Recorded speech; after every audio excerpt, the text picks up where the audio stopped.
How do you do, ladies and gentlemen? This is my statement for today.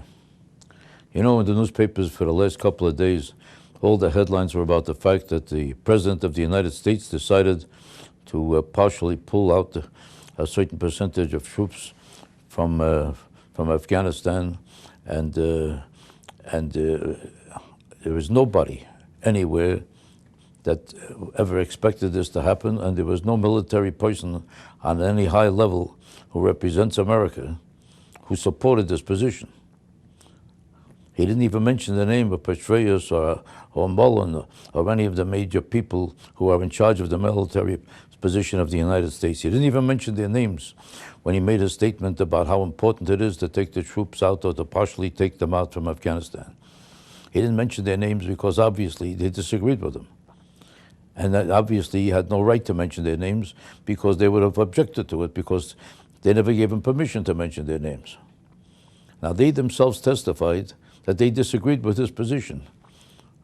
Admiral Mullen and General Petraeus both said that they feel it's too much of a risk to take these troops out now because it's too dangerous for the troops that remain. However, they said, even though we disagree with it, we support the president's position. We positively support the president. Now, did you ever see a greater degree of hypocrisy than that statement? That statement should be printed all over the world as the best exposition of hypocrisy ever created. If you want to use a textbook position of hypocrisy, that's it. It was never better done. This is pure, complete hypocrisy. And these two generals or admirals, whoever they are, they should be ashamed of themselves, and they should be ashamed to even show their face in public. They are admitting, basically, they are admitting that they are endangering the lives of the troops by this position. By taking them partially out now, they're endangering the remaining troops. Otherwise, they wouldn't have disagreed with it. And they called it themselves an unnecessary risk. Too much of a risk, too much of a risk that they would have accepted. And after they admit that it's too dangerous and they disagree with it, and therefore it's endangering the lives of the troops, however, they support it.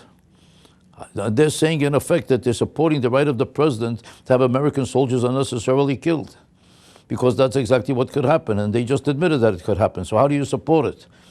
If somebody said to them, I'm going to push your child out of a window, and I don't think you should do it because you'll probably kill the kid. However, if you want to, it's up to you. That's what they're basically saying. But because it's not their children, it's your children, they decided they'll support it. Their job is not to support the president. The job of a general is to support and protect the troops. The president's life is not in danger. It's the troops' lives that are in danger. And it's your job to protect them. And if you don't feel you could protect them adequately, you have no business being a general. Your business is to resign immediately. And you should be ashamed if you don't resign to be in that position or to support the president and the president's right to do whatever he pleases, even if it kills our kids. This is shameful, this is disgusting, that you ought to be embarrassed and you ought to be ashamed to even show up in public. I'm embarrassed and ashamed of General Petraeus, who was the most respected general in America, and maybe in the many years, who was the most honorable man in the world, to reduce himself to this level, to accept this kind of hypocrisy and accept himself doing it. If I were you, General Petraeus, I'm talking to you and to Admiral Mullen personally. Quit the job, and otherwise don't show yourself in public. That's my last words to you.